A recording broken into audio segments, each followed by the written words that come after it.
प्यारे बच्चों, आज हम आपको सुनाने जा रहे हैं एक प्यारी सी कहानी जिसमें है मेहनत, दया और एक छोटा सा जादू। तो चलिए सुनते हैं कहानी जादुई जूते।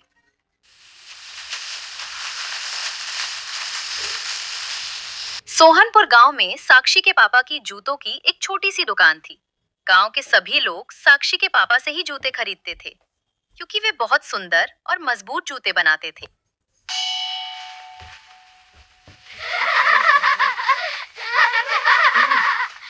साक्षी स्कूल से आती थी और सीधे पापा की दुकान पर जाती थी और पापा की छोटी छोटी मदद करती थी। एक दिन साक्षी स्कूल से लौट रही थी। उसकी फ्रेंड पूजा भी उसके साथ थी। तभी पूजा को ठोकर लग गई। क्या हुआ पूजा? मेरे जूते फटे हुए हैं। उनमें पानी भर जाता है और कंकड़ पत्थर चुभते हैं।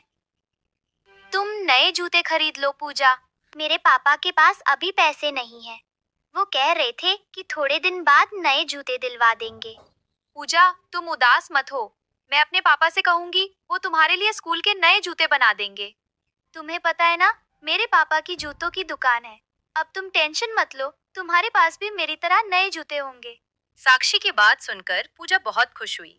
साक्षी घर पहुंची और अपने पापा से बोली, पापा, मेरी फ्रेंड पूजा के पास स्कूल के जूते नहीं हैं। वह रोज फटे हुए जूते पहनकर स्कूल आती है। मैंने उससे पूछा तो उसने बताया कि अभी उसके पापा के पास पैसे नहीं है, इसलिए वह जूते खरीद नहीं सकती। पापा, क्या आप उसके लिए नए जूते बना दोगे? मैं उसे गिफ्ट कर दूंगी। जरूर बना दूंगा मेरी गुड़िया रानी। आज ही बना देता हूँ। कल तुम स्कूल जाओगी तो अपनी फ्रेंड को दे देना। पापा की बात सुनकर साक्षी खुश हो गई।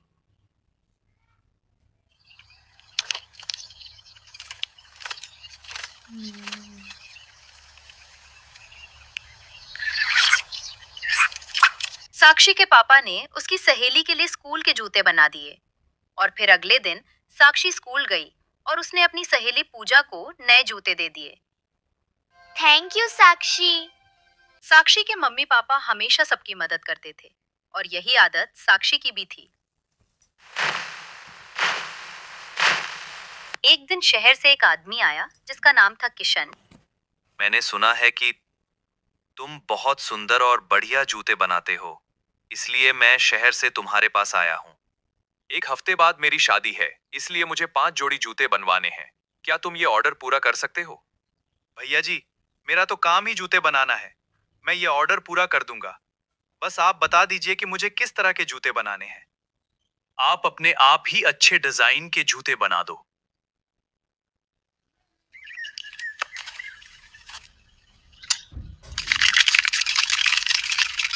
और ये एडवांस के पैसे।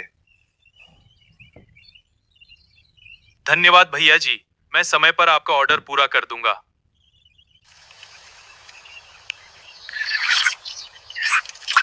फिर साक्षी के पापा जूते बनाने लगे। साक्षी की मम्मी और साक्षी भी उनकी मदद करने लगे।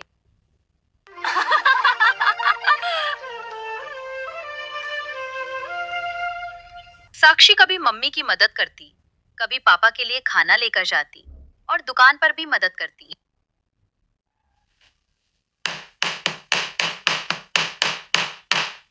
कुछ ही दिनों में 5 जोड़ी सुंदर जूते तैयार हो गए।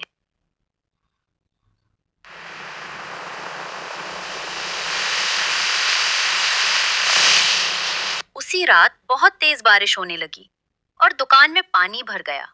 सारे जूते खराब हो गए और ऑर्डर के जूते भी कीचड़ में गंदे हो गए। सुबह जब साक्षी के पापा ने दुकान खोली तो वो घबरा गए।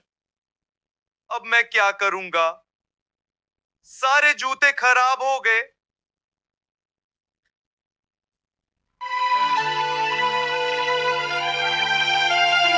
साक्षी के मम्मी पापा की आंखों में आंसू आ गए।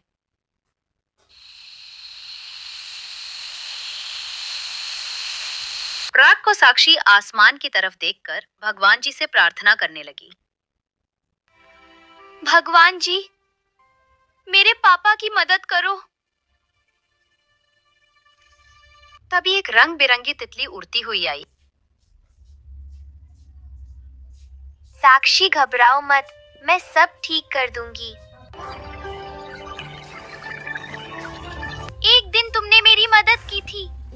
आज मैं तुम्हारी मदद करूंगी। हाँ, मुझे याद है, तुम्हारे पंख झाड़ियों में फंस गए थे। हाँ, और तुमने उस समय मेरी जान बचाकर मेरी मदद की थी, इसलिए आज मैं मुसीबत में तुम्हारी मदद करने आई हूँ। घबराओ मत, अब मैं सब ठीक कर दूंगी। तितली दुकान में गई, अपने पंख फैलाए। अब देखो मेरा जादू।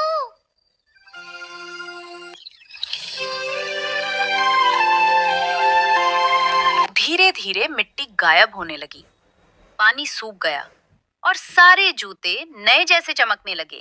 वाह तितली रानी, आपका बहुत बहुत धन्यवाद। आप बहुत प्यारी हैं। और अचानक दुकान में ढेर सारे नए नए डिजाइन के जूते आ गए। ये तो बहुत सारे जूते हैं। ये जादुई जूते हैं। जब तक दुकान ठीक नहीं हो जाती, ये तुम्हारी मदद करेंगे।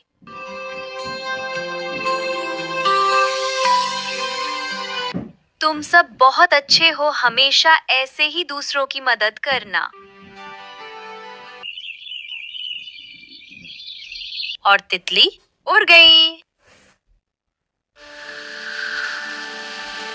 साक्षी ने मम्मी पापा को बताया तो वो भी बहुत खुश हो गए।